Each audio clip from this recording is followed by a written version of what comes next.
So, Freedom Cole is an Ayurvedic practitioner, a Vedic astrologer, yoga therapist, and author of 2 books and numerous articles. He teaches Ayurveda and mental health in the Kripalu Integrative Yoga Therapy program and specializes in translating ancient Vedic principles into practical clinical application. He is presently working on a PhD in clinical psychology, researching trauma through the lens of yoga and Ayurveda. Welcome, Freedom.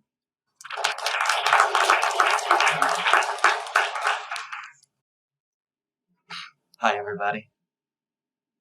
So, I'll start. So today,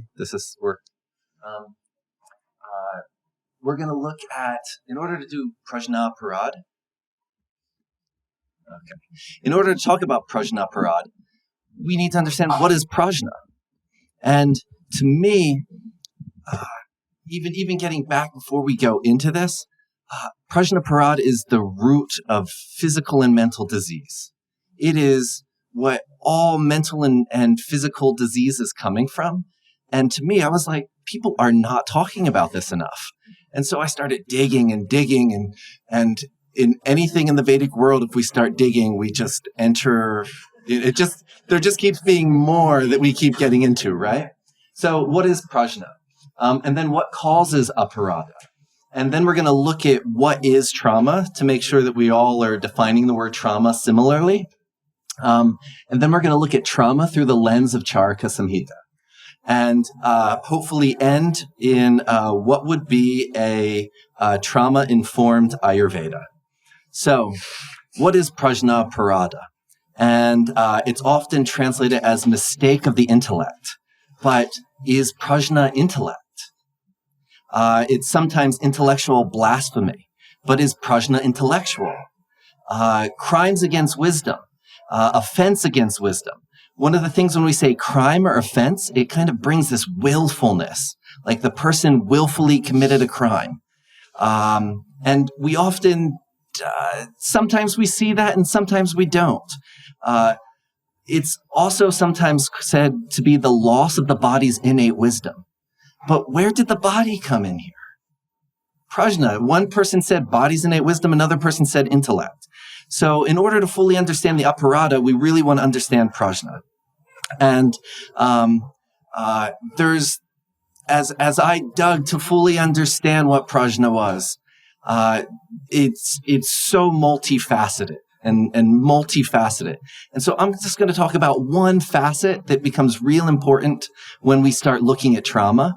And that facet is embodied implicit knowing, which would be my simplest translation of Prajna. Let's see. The mistake of Prajna. Okay. So one of the definitions that's often given of Prajna is it's said that Prajna impairs the D, the decision-making process, the Driti, the focus, and the Smriti, the memory. And so some people say, oh, well, Prajna is D, Driti, Smriti. And if we really look at that logic, if we wanted to define when Agni becomes malfunctions, there's malformation of the tissues. We don't define Agni based upon what happens when it malfunctions. We understand what happens when it malfunctions. So at the same time, we don't want to stop ourselves at the definition of D, Driti, and Smriti. And we want to sink a little deeper. And where do we find this deeper? In the Upanishads, they talk about Prajna. It's used very commonly. And the Buddhist literature also talks about Prajna. And they are very much using it in a similar way. So to really understand Prajna, we first have to understand that there's 3 levels of consciousness processing. And from the neuroscience side, that 3 levels is considered to be the brainstem, the limbic system, and the cortex. And the cortex is giving us this rational, waking consciousness. And the limbic system is giving us this emotional consciousness. And the brainstem is giving us this root, wordless knowing, this wordless understanding. It's A lot of times people put it down and say, oh, it's the reptilian brain. And they talk about the reptilian brain like it's not smart. But just because it's instinctual does not mean it's not intelligent. And in Western, and we can correlate in yoga philosophy these parts of the brain to the Jagrat, the Swapna, and the Sushupti. And we can see that there's a lot of similarities going on with that. And in my dissertation, I have about 40 pages on the similarity between that, and we're just going to mention it at the moment, that there's this similarity. And the reason we want to even mention this is because when we want to understand prajna is coming from this Sushupti level. When they mention prajna, they're talking about the Karana Sharira and the Sushupti level, which, if we look at that from the neuroscience perspective, is this brainstem instinctual implicit knowing. And in neuroscience, there's a concept of top-down and bottom-up processing. And so top-down is where this cortex that's very rational says, I'm going to breathe this way. And so your brain is telling yourself what to do. You're coming from this rational perspective, making a choice. But when we do bottom up, the breath is just, the person was scared and the breath is beating really fast. And so the person is nervous. And they need that top down to say, hey, take a deep breath. And they actually calm down. So the top down is controlling the body, where bottom up, the brainstem is putting you in a certain state that is actually controlling where your mind goes. So these are two big different concepts of how we process. And this bottom up is a relatively new realm of science. And when I say new realm, they were talking about it in the 1880s, but nobody gave it real importance. And it was only late 80s, early 90s that there started to be a lot of emphasis being put on the bottom-up processing. The big name in that field is Damasio. And when Damasio first came out with all of his theses and reasonings, the neuroscience community laughed at him. They said, oh, the body controlling the brain. What are you talking about? The brain is, the cortex is what's most important. And he's slowly been proven more and more and more accurate. And this bottom-up understanding is very supportive of when we understand what Ayurveda is doing, what yoga is doing to influence the mind. Because if we're not understanding how the body is controlling the mind, and we think that this rational brain is controlling everything else, then that if you think the rational brain's controlling everything, then Ayurveda doesn't actually make sense of how it could calm you down. If you understand that the body and what's happening in the body is controlling what's happening in the mind, all of a sudden everything Ayurveda does makes 100% sense. So when we look at Prajna is a bottom-up process. It's this embodied instinctual knowing. It's this deeper knowing that your body has that doesn't have words. When we look at the Mandukya Upanishad, it says that prajna is a single element, which is a mass of knowingness, a coagulated knowing that perceives through consciousness. It's a very dense definition, and on surface doesn't make that much sense. When we define the Western concept of implicit knowing is defined as a felt mass of yet undefined consciousness, which is very similar to this definition here. There is a psychologist by the name of Eugene Genlin, and he did a lot of work in this realm of implicit knowing, implicit consciousness. And he said that an implicit knowing is not distinct, but it arises all at once as a bodily felt. He said that this felt sense doesn't come to you in the form of thoughts or words or separate units, but as a single bodily knowing. So, even though I'm translating prajna, I'd really like you to get that let's not translate it. Let's just get that it's this deeper, inherent bodily knowing. And it doesn't have words. In Buddhism, the Buddha was really aiming for prajna. He was aiming for you to have this implicit knowing of his teachings. He wanted, when you ride a bicycle, you learn how to ride a bicycle. It takes a little bit to learn, but then you learn and you don't think about how to ride a bicycle. Just get on it and it's implicitly happening. And so Buddha wanted his students to get his teachings implicitly at that level. And in that same way, our body is always giving us this implicit information. So is prajna felt? This word felt. I sat with this. I'm like, because Genlin used felt sense. It's a bodily felt. And in the literature of implicit knowing and the implicit level of experience, there's felt sense, embodied knowing, unformulated experience, pre-reflective unconsciousness.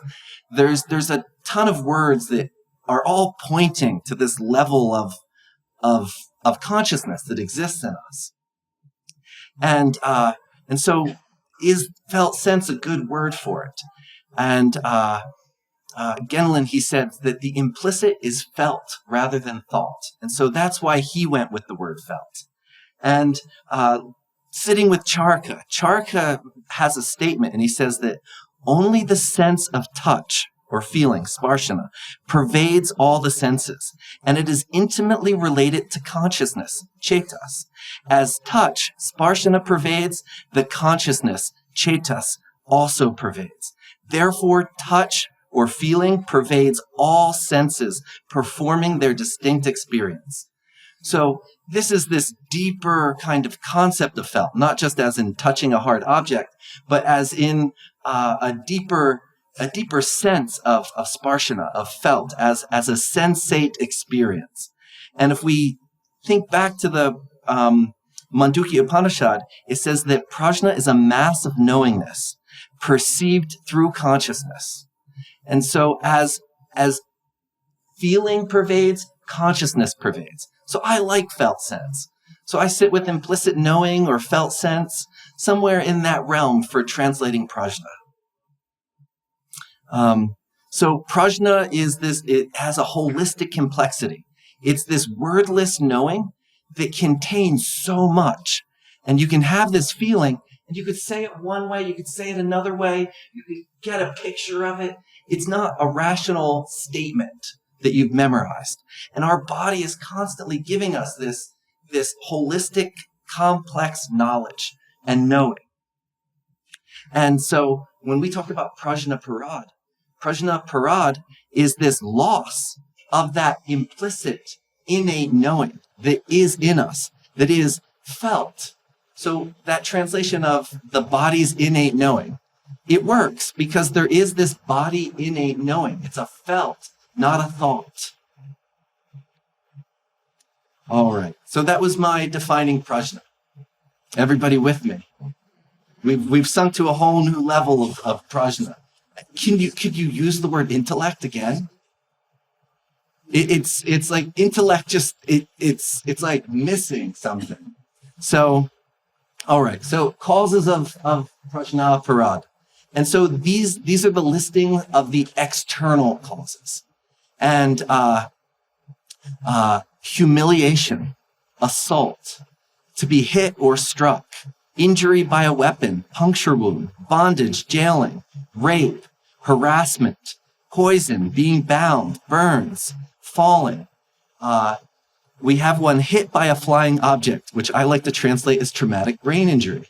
TBI is, no one says, a flying object, I'm suffering from a flying object. We call it TBI. There's been this big, heavy thing that's hit the head and creating an issue. All of these are traumatic experiences. Not a single one of these is not traumatic. Every single one of these experiences is defined as trauma in the trauma literature. So trauma is creating Prajnaparad. So what is trauma? And on the simplistic level of defining trauma, it's a deeply distressing or disturbing experience. That's its superficial definition. On the deeper definition, and the one that I choose to use, it is an experience too overwhelming to be integrated.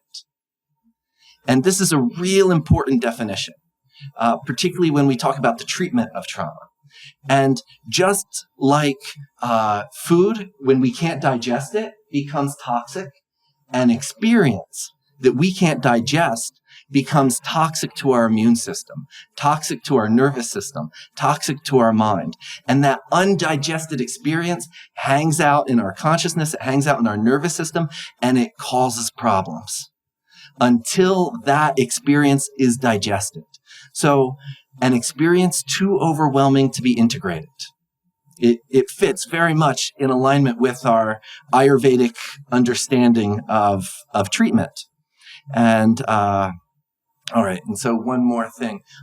So trauma, childhood abuse, complex trauma, fighting in the home is traumatic to a child. Physical abuse is traumatic. A car accident is traumatic. These are all things a young child, it's too overwhelming for them to integrate. Their parents, these people that they love and care about, they're fighting. The child just wants love, and they're too young to integrate what is happening. So thereby, this is traumatic to them. So much can become traumatic. But yeah, I'll leave it there. So trauma. Why isn't trauma more discussed in the Ayurvedic literature? Well, the big thing is trauma itself is a relatively new word. Most of the Sanskrit dictionaries were made before the 1880s. Most of the Sanskrit dictionaries were written before the 1880s. Trauma started to come into the psychological literature in the 1880s, where it originally meant wound, and they started to use it meaning psychological wound. But it didn't really catch on, and it wasn't until it became a little bit more popular. You can see the word use after World War II. But a lot of people used shell shock more than trauma. And it was really Vietnam that, guys were coming back and the word was trauma. That's where trauma fully started to get some traction. And yet it was not recognized into the 1980s. You could not psychologically diagnose somebody with trauma till the 1980s. So it is not too much in Ayurveda because there's nothing in Sanskrit that in the dictionary translated as trauma. And from the medical literature, it's a relatively new field. So, all right. Now, a lot of the modern research on trauma uses something called ACE scores. And I'm not going to go too into this. I talked about this at NAMA, but just knowing that this is a scale of how traumatized a person is, and that these ACE scores have been connected to autoimmune diseases, cancers, alcohol abuse, sexually risky behavior, depression, suicidality, partner violence. The higher your trauma score, the more likely, and this is just the list of what has been scientifically tested and the scientific community associates with trauma. There's a lot more associated with trauma, but this is what's officially associated with trauma. And so we can see this is the physical world, this is the mental world, and this is the interpersonal world that's being impacted by trauma. And if we look at Prajnaparadha is the root of physical and mental disease. Here we can see that this is physical and mental disease, and the higher that ACE score, the more likely you are to have one of these. And so there's a direct correlation here. All right. So I'm going to step into Charka now. So we talked about what is prajna, we talked about what is trauma, and how to measure trauma. So as we go into Charka, what does Charka say about trauma? Most of the times, at least when I went to school, nobody even mentioned trauma talking about Charka. And I gave some reasoning behind that. So when we look, Prajnaparadha is known as the negative actions done with the impairment, the bramsha, of D, Driti, and Smriti. And we're going to go a little bit deeper into what each of those looks like. So D, I like to translate as impaired decision-making, and that's a little bit more based on my tradition. Some people like to interpret it as intelligence, but my guru really teaches that it's how you apply your intelligence. It's not as much what you know, as much as how do you use what you know. So I like to translate it as decision-making. When it's healthy, it perceives the right measure. You do the right things in the right amount. When it is impaired, there is the determination. How you choose is you're choosing the wrong amount, either too much or too little. You're making these wrong choices. And as well as what is innate and constant and what is transient. So there's this inability to have this understanding of what's transient and what's going to be good for you in the long term, and what's healthy and what's not, what's wholesome and what's not for you. So if we look at if we're studying liver disease or diabetes from Charaka, we don't get philosophical. It's a disease that we can look at the body, see what's going on. If we're doing treatment, a person can get a test and we can see how that's being altered. So I'm going to look at Prajnaparadha from that same perspective. Not philosophically, but what can we see about that as we look at the literature of how does trauma impact decision-making? And the research shows that trauma delays reactions and creates difficulties in decision-making. It makes poor decisions and less effective learning from loss. So people will do things, get bad results, and then they'll keep doing it. That's one of the symptoms of trauma, which is debramsha. There's problems thinking clearly, problems reasoning, a difficulty problem solving. And this is found, a lot of research has been done with this, particularly in children with complex trauma. Let's see. So, this last quote is by Bessel van der Kolk, and he has a book called The Body Keeps Score. I recommend anybody who's interested in learning more about trauma. It is the number one book that kind of covers everything and covers it from an embodied cognitive perspective of body up thinking that is completely in alignment with yoga and Ayurveda. And so one of the things that he says is that it alters the brain. Trauma alters the brain and makes it difficult for people with trauma to filter the relevant information from the irrelevant. It brings a whole new meaning to, sometimes that one verse of D is of what's eternal and what's not eternal, what's constant and what's not constant, what's irrelevant and what's relevant. This ability to make that determination. Trauma disturbs that. It makes a person so that they have a more utilitarian style of decision-making. They're just using their brain. They're not using their embodied knowing. They're not using their prajna. They're not feeling, oh, that wouldn't feel good. They're just, is this going to be good for me? And it's completely irrational thought process in the head. Studies with nurses with PTSD have shown that the higher their trauma score, the less ethical their decision making is.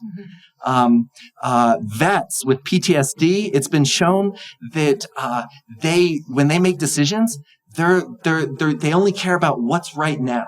They're not thinking about next month, next week. Their whole thought process is right now. So this transient versus the constant. We can see that trauma disturbs D in this way. Much deeper understanding of D, yes?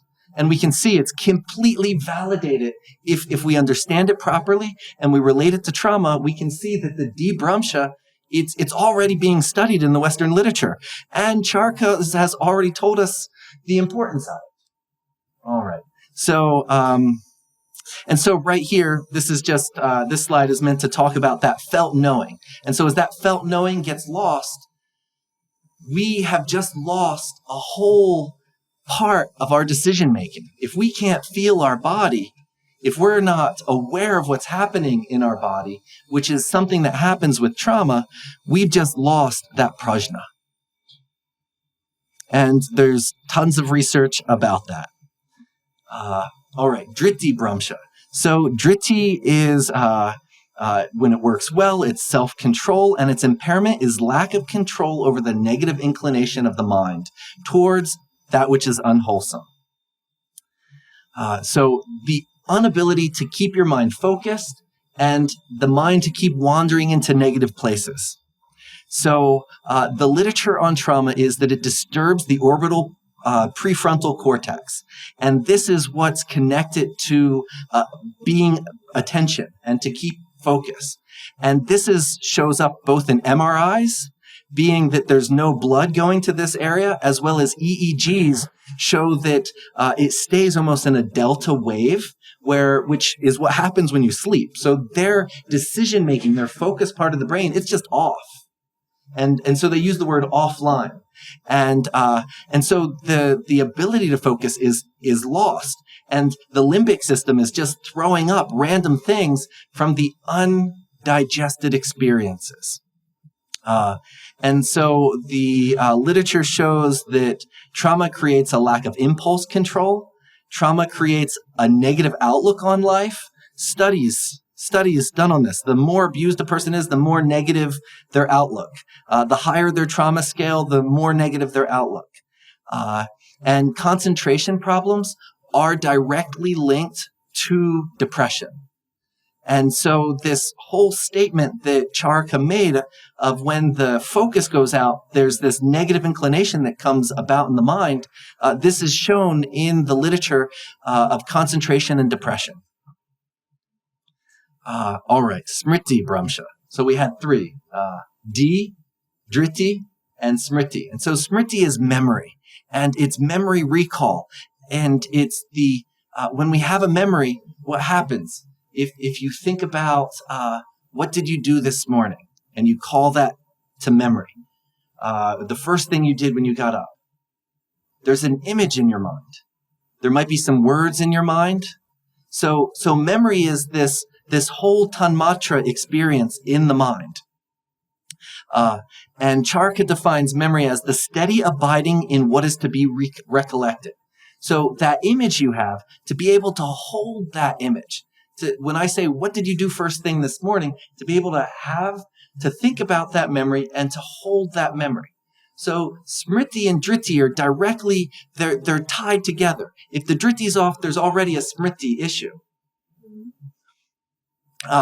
So the impairment of smriti, of memory, is the failure to recollect reality, and the word is tattva, that which is reality, due to the self being covered by rajas and delusion. And so this is our rajas and tamas here. So delusion, moha could be seen as tamas. So the rajas and tamas destroys your ability to properly perceive reality.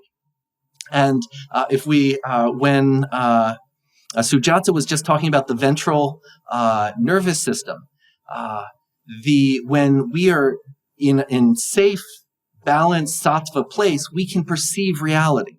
When we are going to the rajas or the tamas, which in the Western literature is being called hyperarousal and hypoarousal of the nervous system. This rajas and tamas. So the mind is either in hypoarousal, hyperarousal, or the ventral vagus nerve is active, and we are in sattva. Now, if you are in sattva, the memories that are coming to your mind are balanced sattvic memories. If you are hyper-aroused, you're looking around, who's going to hurt me? Is that person safe? Oh, you're constantly on guard. There's a vigilance there. There's a rajas of the mind, and the whole system is working on overtime. In hypoarousal, the system shuts down, doesn't want to deal, and you're you're living in your own reality. You're not even paying attention to what people's facial expressions are. You're talking, they might not even be paying attention to you anymore, and you don't even know. So hypoarousal, hyperarousal, versus sattva. And let's see. So smriti. So this arousal is altering what memories are arising, as well as what you are remembering of an environment on both levels. So this rajas and this moha are very powerfully impacting smriti. All right. And so this hypo arousal, if you're in either the rajas or tamas, it takes a lot of energy for the body to maintain those experiences, to be out of that. And what makes us out of that? The undigested experience. The undigested experience pushes us into fear or pushes us into the tamas. And so that undigested experience, putting us into these states, it makes the nervous system, it makes the whole body work on overtime. And this overtime has terrible impacts on the nervous system, on the immune system, on every system of the body. All right. Smriti. So healthy smriti is stable, and malfunctioning smriti is unstable. This is what Charaka tells us. The modern literature tells us that memory is not as stable as sthiti is once perceived. That every time you remember something, you alter it. Every time you bring a memory up, when you let it go, it's been re-put in and reprocessed in a whole new way. So every time you're remembering something, it's slightly altering. And so if you're in a rajas place, you might remember an incident and it was scary, but every time you remember it, that memory gets scarier and scarier and scarier. So memory is not as stable as science thought in the beginning. But sattvic memory, remembering what is as it is, has stability to it, and there's more stability there. So rajas, tamas, and sattva with the smriti. All right. And so the literature, the scientific literature shows us that the attention system and the memory are directly correlated. Those with trauma default to a maladaptive bottom-up attentional system. They're not able to control this hyper and hypoarousal. I'm not going to go too much more into that because of time. All right. So we got this Driti Smriti. We got how Charaka defined it. We saw in the scientific literature how if we understand what Charaka said properly, the scientific literature is showing abundantly what Charaka has told us. Next, after defining what Prajnaparadha disturbs, the Driti and Smriti, then he says, then the person, they do unhealthy actions that lead to further Prajnaparadha. And those actions are like, and he says, overstimulation and suppression of the natural urges, reckless sexuality and its excess. How's reckless sexuality came in here all of a sudden? And if we look, Driti Smriti, and now he's talking about this. And so on surface, if we don't say, why is this coming in? If we don't understand a little bit deeper, it's how is this happening? How is this a symptom of Prajnaparadha? So it's a symptom, but why? My question was, why is reckless sexuality a symptom of Prajnaparadha? And of D being disturbed. So I'm going to break down these verses a little bit more specifically. And so overstimulation and suppression of the natural urges. So people with trauma, because they're numbing their body, because there's this experience, it's too much to digest. So they turn it off. They ignore this state of fear or this state of fright or whatever it is that the experience is creating in them. And so it leads to lack of awareness of the body's signals. It leads to lack of interoceptive processing. And this is throughout the trauma literature. Urges of the body are guiding our thought process. And so this is throughout the embodied cognition literature. And most psychological disorders have disturbed breathing, disturbed appetite, disturbed elimination, and they call it the housekeeping functions. And Damasio, who was the person who in the 90s brought this embodied cognition theory, really threw it down into the neuroscience community. He said that these housekeeping areas of the brain are the proto-self because they create a wordless knowledge. So all the urges that Charka talks so much about, these urges, they're letting us, they're our proto-self. They're this wordless knowledge that lets us know to put on a jacket because it's too cold, or that it's time to go to the bathroom, or that we need to eat, or we need to stop eating. So this proto-self is at this brainstem level, at this implicit knowing level that is lost with the loss of prajna. Any effective treatment for trauma has to address these basic housekeeping functions of the body. So this is the newest line of discussion in the trauma literature the last 15 years only. So we've been treating appetite, urges, listening to the urges, not holding the urges. How long has Ayurveda been addressing them?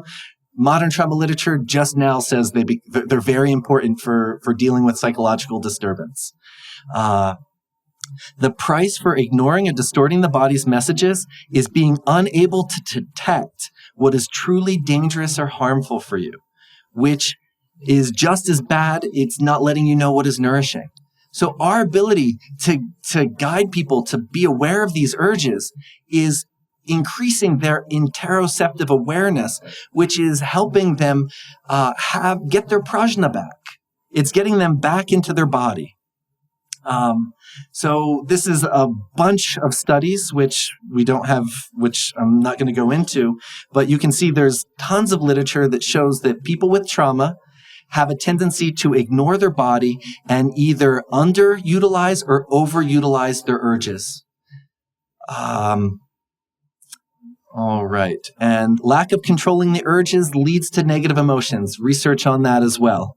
All right. So we go to the next statement. Reckless, violent sexuality in its excess.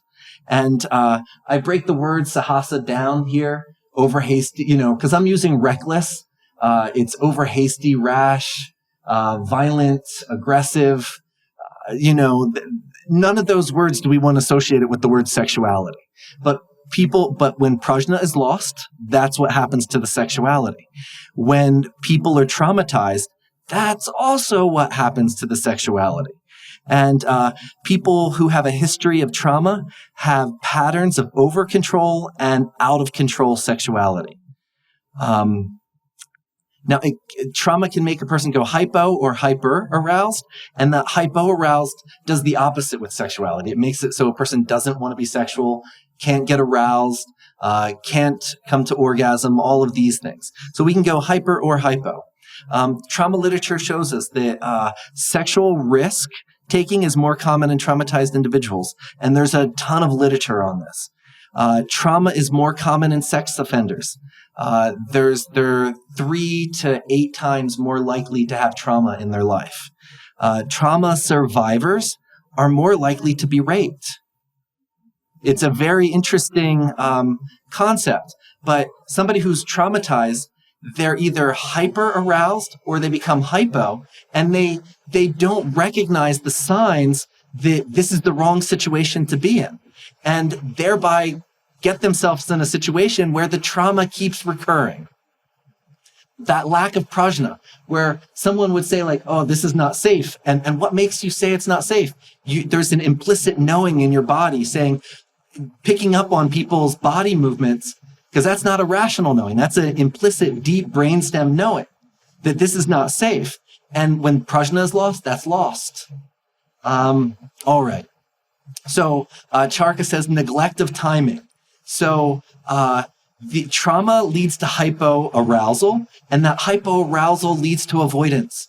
People don't, if it's a stressful situation, they just They know they need to do it, but they just don't do it because it's going to be stressful. And so they make excuses and all these things. So neglect of proper timing is seen in people with trauma.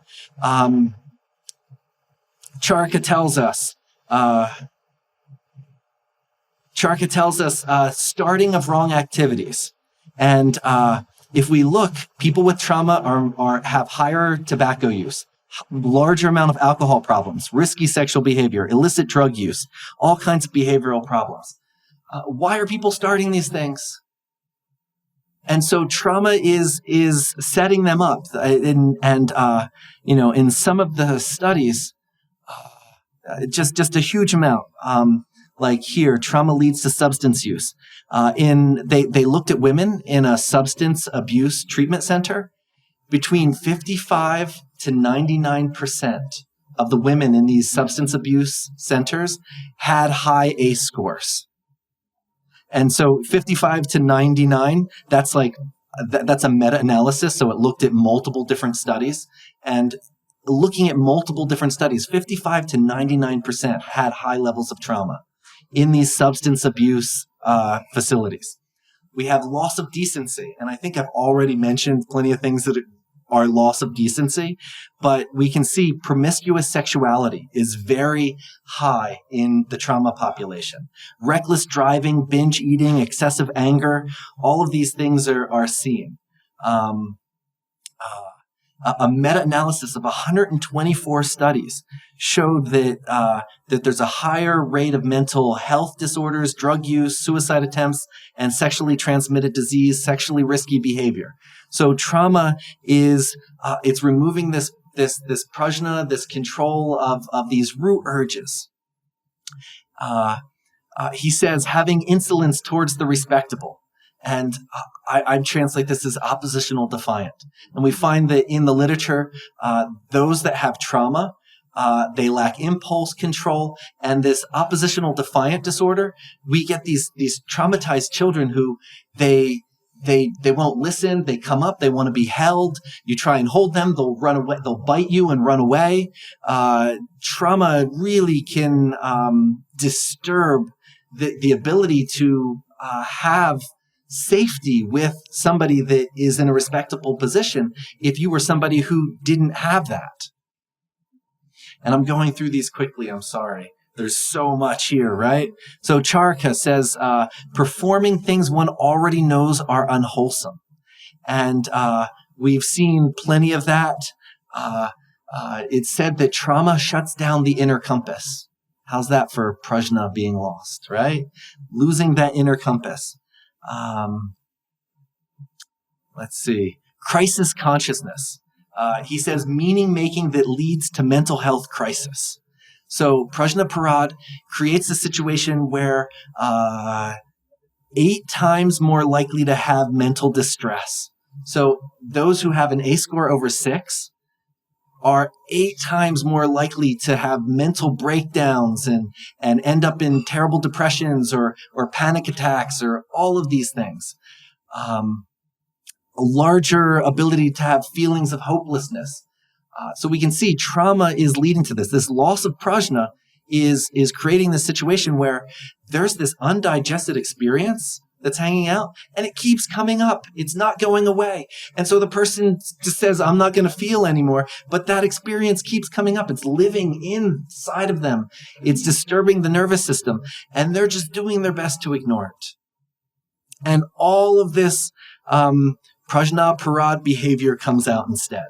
So, and I'm going to jump. So Charaka says deviant peer affiliation.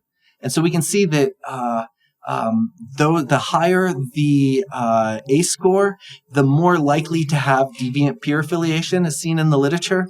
The higher the ACE score, the more likely of intimate partner violence. So the lack of prajna is in the juvenile justice system. These kids are traumatized kids. Putting them in jail, we're traumatizing them more. If we could be treating them for trauma, they would come out as healthy people because their Prajnaparadha would be gone. Instead, we put them into jail where they get more Prajnaparadha. Wrong use of the senses. And so this is the last This is Charaka's last statement. And he says, wrong use of the senses as described in the chapter on proper use of the senses. And there's a little something hidden here because, first in the literature, trauma distorts sensory cohesion. Trauma distorts the ability to filter what's coming in through the senses, to properly focus on what's coming in, and to analyze it in a healthy way. So this is seen in the literature. From the Ayurvedic perspective, how do we treat trauma? So much. We can see he's giving it here. And he ends with, and remember this, the right use of the senses, everything I taught you about the right use of the senses, they're not doing that.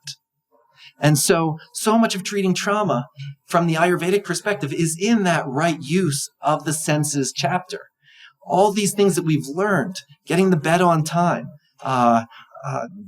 everything in Ayurveda. Ayurveda is inherently already treating trauma. It's inherently already treating trauma. Here he talks about on the psychological level, Prajnaparadha causes dysfunctional patterns of thinking and dysfunctional self-reflective understanding. I think we can see that in everything I shared. All right, so he mentions for treatment of this, he says for the psychological level, follow right conduct. And we know and the first level of NAMA certification, Ayurvedic health counselor, they are trained for right conduct. What is right conduct? What is right eating? So right from the beginning, we're treating for trauma. Save it to persons who have this psychological knowledge to treat you, and obtaining knowledge of the self. To me, that obtaining knowledge of the self is indicating yoga. And yoga is now, every day a study comes out that shows how effective yoga is for treating trauma. Every day the trauma literature is showing that a few yoga classes are more effective than 10 weeks of some of these treatments that have millions of dollars have poured into. People are getting better results from a yoga class. So understanding that right use of the senses, which we know from the Ayurvedic perspective, and this deeper connection to the self. And when I say yoga therapy, I mean all 8 branches of Patanjali's yoga therapy. A lot of people like to say, oh, yoga, it's not about asana. But asana has been shown to be so effective at increasing the interoceptive awareness. People get in touch with their body, they get aware of their body, and they're better able to regulate their body and mind by doing asana. So asana, it's not, yes, in the West, it's kind of become excessive, but that doesn't mean we throw it out. Asana, and particularly for healthy people, yes, meditation is great. For traumatized people, they sit down to meditate, and all of a sudden that scary experience starts coming up, and it's terrible. They'll never meditate again. Asana, they can be in their body and they can start working with all of these functions on a very embodied level where if it gets too intense, they have a teacher that says, do some shavasana. They can calm down. So asana has been incredible for treating trauma, but all levels. So avoid the fail. So Charaka tells us, what do we do to treat this? He says, avoid more failure of prajna. And so how do we avoid more failure of prajna? Yoga. Calm the sensory system. How do we calm the sensory system? Pratyahara, dharana, dhyana. Work with the memory. Dharana, bhavana, dhyana. Recognition of place, time, and self. This is vipassana. This is becoming mindful. So any mindful practices and following good habits. So we are already treating for trauma in everything we do. Working with the urges, working with appetite, working with abhyanga, all of that. And I wish I could go into detail how each one of those is impacting trauma, but we got to take lunch. But just know that we are already working on that level, and we are already treating trauma, and that yoga and the impact of yoga is when understood. He's telling us what to do. How do we do that? You don't give a person an herb to have upashama indriya. To get upashama indriya, we do yoga. So yoga therapy is being indicated by what he is telling us to do. So my last word here is trauma-informed care. So what is trauma-informed care or a trauma-informed Ayurveda? Us having an understanding of what trauma is, what it's doing to a person, how it's showing up. If we look at they keep doing these unwholesome actions and we get mad at them, it's not that they're willfully doing it. These are coping mechanisms. Us getting to a deeper level and saying, maybe we need to start cultivating a little mindfulness here. Maybe let's start doing some abhyangas, get them to relax a little bit more. As they begin to relax, then they're going to be able to separate and start making some better choices. So a trauma-informed Ayurveda is understanding the impact of trauma, understanding its disturbance, understanding that it's destroyed the person's prajna. It's taken away their prajna. And we need to be cultivating that prajna as well as everything else that we're doing. That to me would be a trauma-informed Ayurveda. All right. Thank you.